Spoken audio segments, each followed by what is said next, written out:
on this computer. All right, we'll give them about 90 seconds, Tracy, as we get situated here. All right. There we go. All right. Now that our technological issues are behind us, we can kind of get into this. We'll give them about 90 seconds. Guys, I'll jump on Facebook Live. Hope you're having a great Friday afternoon. Here with Tracey O'Neill once again. And we got a great discussion this afternoon that you definitely want to join us in. If you have questions in the chat, hashtag live if you're watching with us live, if you're joining in on the discussion, hashtag replay on the replay. Make sure you ask those questions, give us a thumbs up.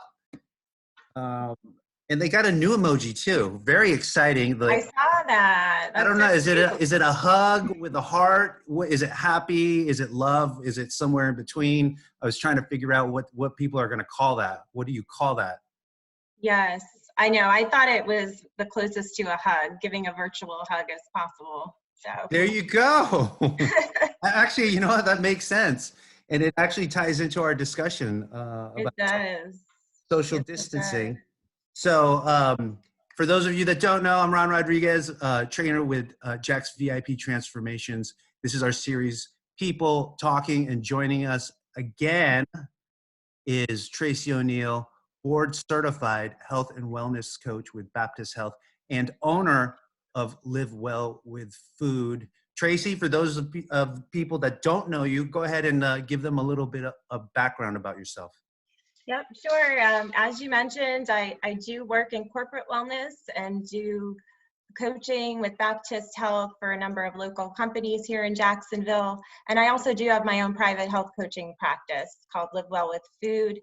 And my goal with my private practice is really working with busy and overwhelmed moms and dads to really get to the root cause of their underlying health issues and help them take back control of their health. I do this through a 5-step process that I take them through to really transform their health and allow them to move from surviving to thriving again. I love that. That's the gist of it. Yeah. That's it. It sounds like almost every person I know.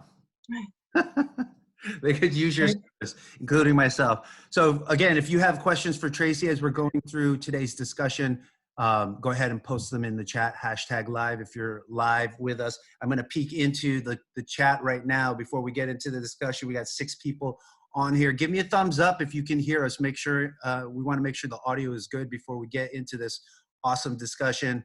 We got 8 people on the live. Give me a thumbs up or a hashtag live if you're joining us right now. Today's discussion, we're going to talk about the continued social distancing practice that we are in the midst of now. Right, we're doing this video, you know, here in North Florida, the governor said that businesses can start opening up as soon as Monday. And as I drive around my neighborhood, I see some business owners have taken it upon themselves to get a head start. But that's here nor there. We won't name any business owners, but it seems like there might be a little bit of a light at the end of the tunnel as we get into this new month of May. And so are sort of in that in-between stage, we still want to be mindful of social distancing and being respectful and keeping ourselves distant from other people. But with that come some unintended consequences. And so Tracey is here today to kind of walk us through some of the things that she does, some of the questions, some of the practices that she uses with her clients to help them manage their emotions and their mindset during this time. That's right. And the key with what we'll talk about today too is really just cultivating that positivity and trying to stay out of a negative mindset as best as possible.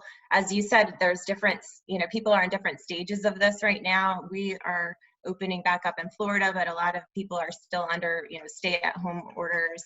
And regardless of where you're at in that spectrum, we're just going to talk through 6 questions today that you can ask yourself, and I encourage you to do so and come up with some some answers of how you can put these into practice. Great. Let's kick it off with question number 1, Tracey. Yep. So question number 1 is simply, what am I grateful for today? So it's really just going back to that reflection on gratitude. And the key with gratitude is when you're practicing it, you really can't be at the same time worrying or fearful. It really helps to shift your mindset, to a more positive state. I personally like to get up in the morning and reflect on something that I'm grateful for, and then again at night before I go to bed.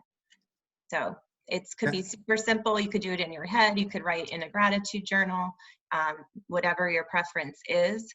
But that's it, Ron. I don't know if you have any ways that you practice gratitude or prefer to, but I absolutely. So I have my own practices that I do when I wake up in the morning. Sometimes I'm in it for about 15 to 20 minutes. Sometimes it's a 5-minute deal. So everybody's going to try to figure out what works best for them. Now, sometimes I'm doing some gratitude guided meditation. So I use YouTube a lot to help me through that. So I'm not trying to conjure up some sort of process for myself. Or it's as simple as just writing 3 things down that you're grateful for. For me, I always think about my wife, I think about my son, and I think about the fact that I woke up that morning and I have a lot to look forward to. Like those are 3 those are great. Yeah. 3 things. I mean, it's that simple. You could just kind of reflect on it. And I keep it simple like that for those of you out there, because I know you're out there. You're going, oh, that's so hokey. Right? Like, oh, really? That's going to help me? And you can speak to this, Tracey. It absolutely does.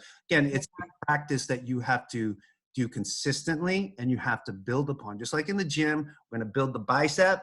It takes time and it takes repetitions. So when you're focusing on your gratitude work, your mental state, starting your day in the right mindset, it takes time to cultivate, and you have to be consistent with it for there to actually be a benefit over time. What do you think, Tracey? Yeah, I agree. And just bringing a little research aspect to that, there is, it's called the positivity ratio. And there's actually a researcher, Barbara Fredrickson, who came out with a study that basically concluded that we need 3 positive thoughts to counteract a negative thought. So if you think of that ratio and how many negative thoughts might be going through our head every day, we need 3 positives to balance out that negative. So we have to really be practicing it, on a routine basis to even have a chance at getting our mindset in the right place, if that makes sense. Yeah, no, it makes total sense. That just underscores the fact that you really have to put the time in, because we're bombarded with negative messages continually. If you're watching the news right now, forget it. You're done. Like, the thing you can do is just shut that off to help you cultivate a positive mindset. But yeah, it does take time, and it does take practice to develop. Cool. As I'm looking at the Facebook Live, we've got Amy and Jeff on here as part of the chat. Again, if you have questions, go ahead and post them in the chat, #live, #replay, depending if you're joining us now or watching this later. What do you got for number 2, Tracey? All right, so number 2 is, who am I checking in on or connecting with today? And so just because we're social distancing, we have to be real careful that that does not mean social isolation. And perceived social isolation has really been linked to depression, obesity, poor cardiovascular health, all kinds of negative health consequences. So it's really just reflecting on, I know we're not able to all get together in person and hug and greet each other the same way, but are you still connecting with people and being intentional about it? So I do know, there's obviously Zoom is being used for group chatting or other apps. There's so many different apps out there, but, can you think of 3 people each day that you can reach out to and connect with, a parent, a sibling, a friend, a neighbor, just to keep that connection going for our own mental state and sanity. It's really important. Yeah, absolutely. You can still feel connected to people just through messaging and communication and sharing. And I know for myself, I feel great when I get a message from somebody who's checking in on me. And I've been doing that continually through this time, not only with clients, but former clients and friends and colleagues and just different people doing things like this, Tracy, just connecting with people and getting out on social media to develop that continued connection so that we are together, we feel together even though maybe physically we are distant. That's excellent. Again, if you have questions for Tracy, go ahead and post them inside the chat. What's number 3, Tracy? Number 3 is, what expectations of normal am I letting go of today? So we are in a new normal, as everyone knows, but we have to give ourselves grace in that new normal. Just reminding ourselves it's okay if your kids didn't, have a stellar learning day at school today, and but you still kept them alive, and they know that they are loved, and that's enough some days. You, So we you just just have just to, you just described my Friday morning. yeah. And I thought personally, oh, I would get all my laundry done and it would be amazing, like my house would be super clean. And no, it's definitely not that way. And that's okay. So just really remember to give yourself grace in those situations. And I also think of just people with health goals and, Business wellness goals. goals, business goals for sure that they've been working on. Um, this could be, I would say it's better to look at this as more of a temporary lapse in the routine and versus a complete relapse where you're needing to lose all hope. That's really not the case. We just need to find the positives in the situation as best we can. And I know that, like, I guess it was a few years ago now, my husband Sean and I, we went to a Tony Robbins event in South Florida, and one thing that stood out in my mind from that was he said that most suffering can end by trading your expectations for appreciation. Oh So yeah. you really need to let go of expectations in a sense and be open, to the possibilities. And I also think back to when I was in my first career and when I was in a corporate role and I was laid off after working for the same company for over 16 years. In the moment, it seemed like a terrible thing, but it really freed me up to new opportunities and to really be able to pursue what I was truly passionate about. So it was a blessing. It gave me the opportunity to do that, but I could have looked at it negatively or positively. So we just have to, be careful how we think through things. So you're not saying not to have expectations. It's when those expectations sort of turn in and turn against us. Is that correct? Yeah, yeah. I mean, I guess you could say that. Yeah, I mean, everyone's going to have expectations, but the reason why we suffer and are disappointed is because those expectations aren't being met. So the more we can let go of them, in a sense, we can adapt, more easily to change. If And that, especially, did you have more? no, I know, that's that's basically it. Yeah, Yeah. I was just going to add on to that. That was great. I was just going to add on to the fact that these are unprecedented times, as they say, as we know. These are uncharted waters. And so having expectations in a time where you've never experienced before is sort of, it's very lofty to do that because you don't know the dynamics of which you're trying to achieve a certain goal. You don't know the circumstances at which you can actually be able to achieve something that you want. So like, let's just say, for instance, in this time you've been out of work and you want to start a side hustle or side business, again, in these unprecedented times, what are the dynamics that you're facing in order to achieve that goal? Well, you have no idea because these are uncharted waters. So to have the expectation that you're going to build that $1 million empire in the span of 8 weeks is a very high expectation. And so maybe you adjust that to fit the circumstances as they are so that you're able to be more productive and keep a more positive mindset during that.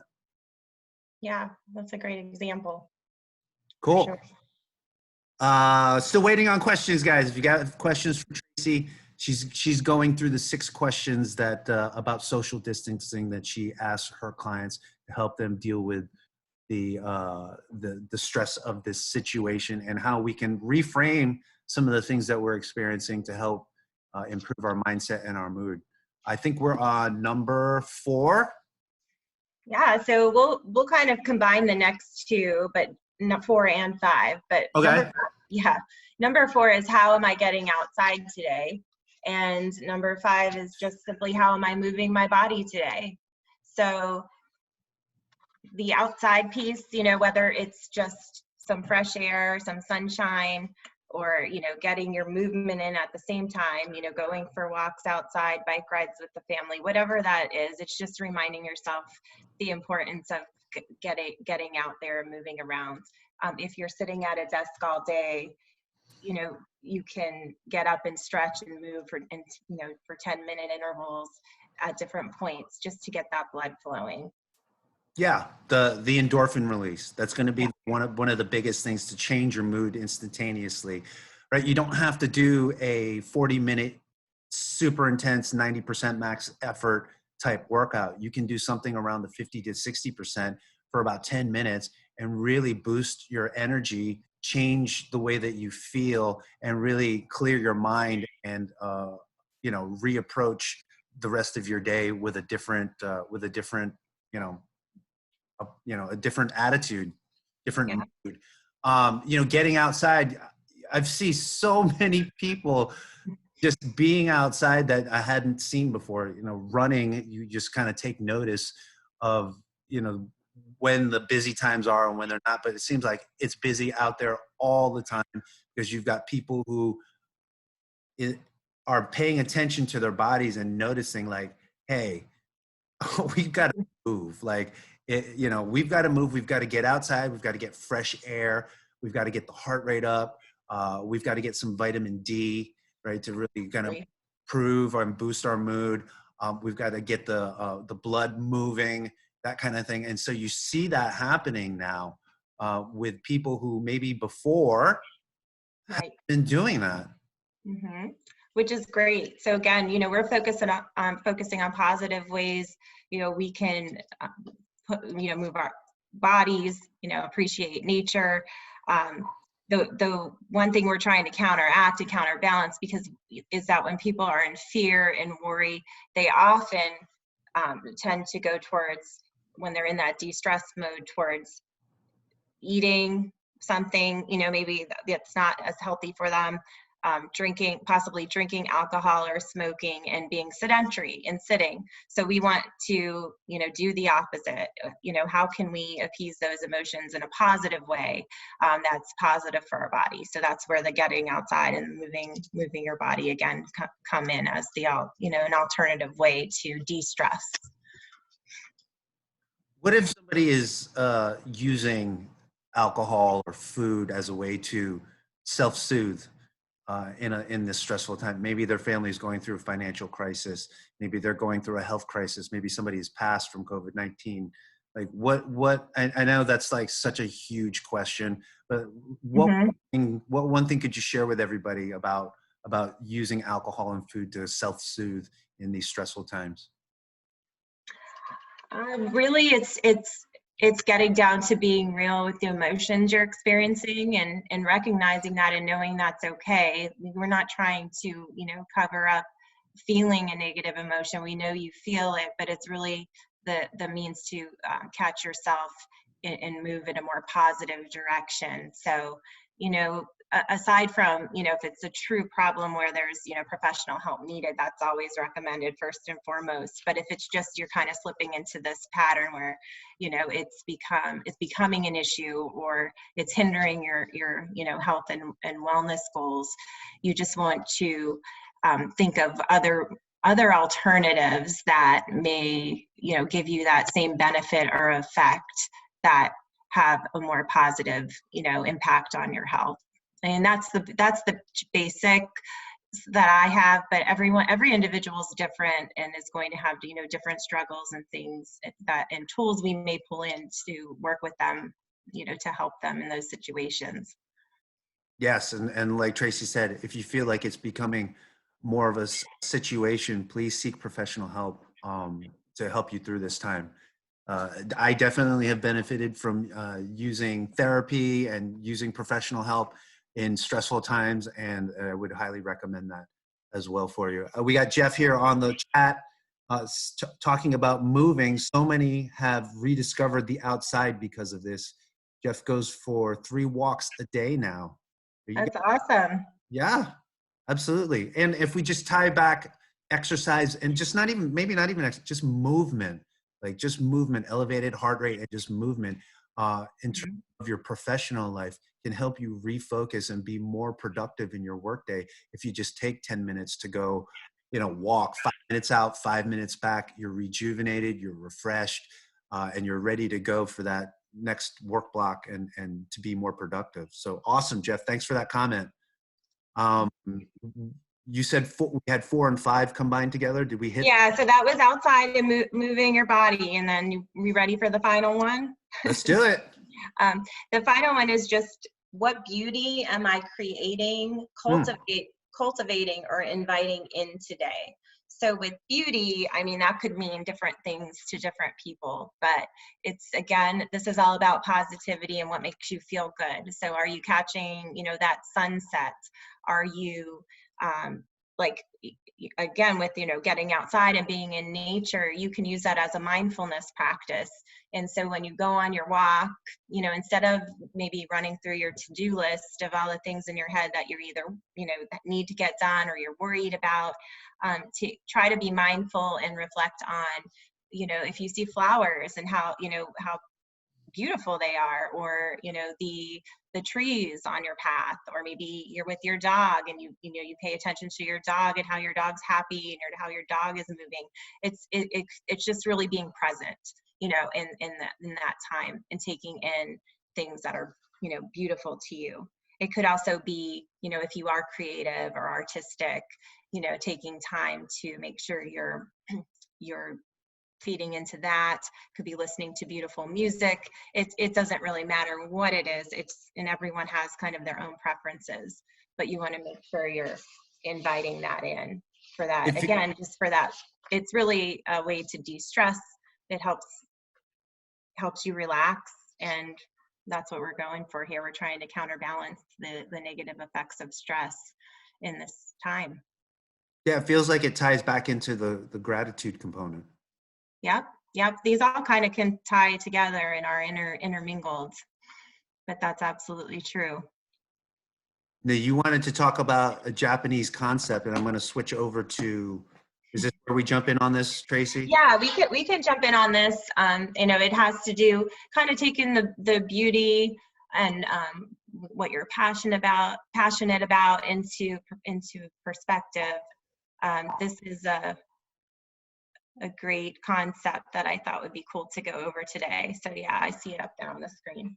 Cool. All right, so Ikigai is, I believe how you pronounce it, it's a Japanese concept that means a reason for being. So it's really getting into, that reference of having a direction or purpose in life.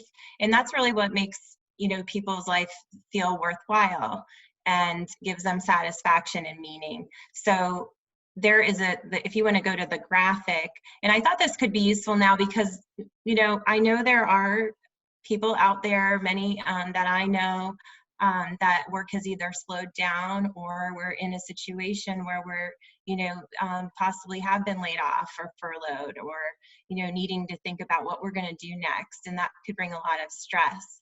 Or maybe you just have, it's caused you to reflect on, what you're doing and what might be changed. And this doesn't have to be absolutely a career. This could be a side hustle or something that you've always wanted to try or do, but you just hadn't found the time for. So getting back to the center of these circles, you want to kind of ask yourself, what do you love? What does the world need? What can you be paid for? Because I think that's a part that a lot of people miss. That's important, right? Oh, yes. Especially now. So you want to have, something that you can be paid for and something that you're good at. And when you marry all those things together with what you're passionate about, maybe what your, your mission, or purpose, as you would define it, your vocation and, profession. It all just kind of goes down to that center, of what might be your meaning or true purpose in life. So it's just a cool graphic. When I first saw this, it really hit me as a great way to think through, what is my, thing that I'm here on this earth to do. And I thought that would be a good way to end and share with people today. Ikigai. Yeah. Yeah, awesome. The two components that jump out to me are what the world needs and what can you be paid for. Most people are good at what you love and what you are good at. That's kind of, most people are in tune with that. But it's when you have the other two components that really bring it together, then you're in a blessed position to be able to serve the world with your talents and provide what people actually need, in this world. So I love that. Yeah, beauty is, as I stop to share here,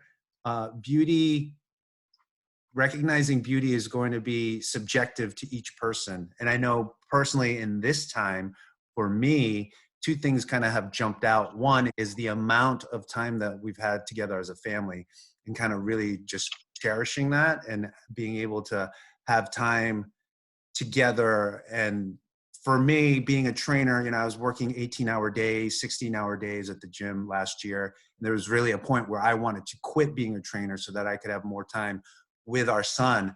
And now, not even a year later, here we are. So the beauty in that, the irony of that is really something that I've kind of taken hold of during this time. And then secondly, being a person of routine and structure with my day and the things that I do, whether it's marathon training or working or, working with clients, in this time with having to be a quote unquote stay-at-home dad, helping with homeschool, working with my business here at home, that routine has kind of gone out the window a little bit. Like normally I'm training in the morning and working the rest of the day, where I'm working in the morning now and then doing my training later in the day or in the evening.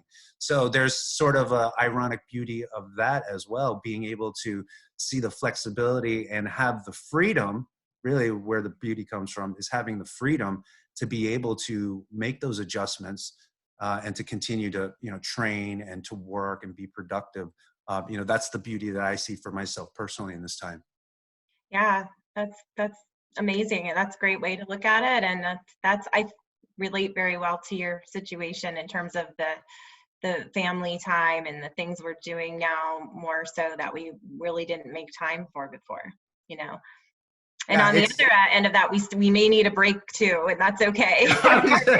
And I was just gonna say that, like, hey, don't think it's all like, rainbows and cotton candy, right? It's not that. I mean, it's good. And then it's also challenging as well. But the thing is, like, we have this time together and, we're making the most of it as best as we all can. Right.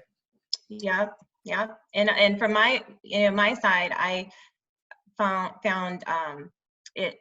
find that I'm connecting with people that maybe we otherwise wouldn't have connected with as regularly because of the situation, kind of going back into that social connection piece. But obviously there's beauty in that. It's just, given a reason to reconnect with some friends that are far away, and we're all dispersed, and I'm very thankful for that opportunity and for the reminder that we don't need a crisis situation to reach out and connect with others. So Yeah, absolutely. That's a great point to wrap up. If someone is struggling or wants to reach out to you or wants to find out more about your services, how can they do that, Tracey? yeah, so I am on Facebook as Live Well with Food. That's the best place. I have a website as well, livewellwithfood.com, and we can connect on a 20-minute. I'm offering a free 20-minute discovery session just to learn about one's health goals and get to know each other and figure out if we're a good fit to work together. So we can have a conversation there. And then I also have, we'll put it in the comments, I have a free guide that I just put out there, a clean eating transition kit. So I know sometimes in stressful times, people tend towards eating a more processed food, convenience diet. So it's just a kit with some meal planning tools and tips and some whole food based recipes that are really yummy and could just be something you take as a tool for your household for meals. So I will put that in the links as well. Cool. Yeah, we'll put all of your information into the chat as well, and you know, we'll take a look at that. I definitely will be downloading that clean eating kit and checking that out and seeing what we got in there. Tracey, really appreciate your time doing being a part of this People Talking series and having this discussion about how we can better manage our social distancing. Again, reach out to Tracey if you feel like you want to get in on that 20-minute consultation. Call with her and look her up at Live Well with Food on Facebook and her official site. Tracey, thanks again for being with us. You're welcome. Thanks for having me. Absolutely. It's a pleasure. Oh yeah, definitely. And we will do it again for sure. Thank you everybody for watching this Facebook Live video. Again, if you have any questions, comments, please type them in and we will circle back to this Facebook Live to answer any of those questions. You all enjoy the rest of your Friday afternoon and we will see you next time and talk to you soon. All right. Bye, everyone.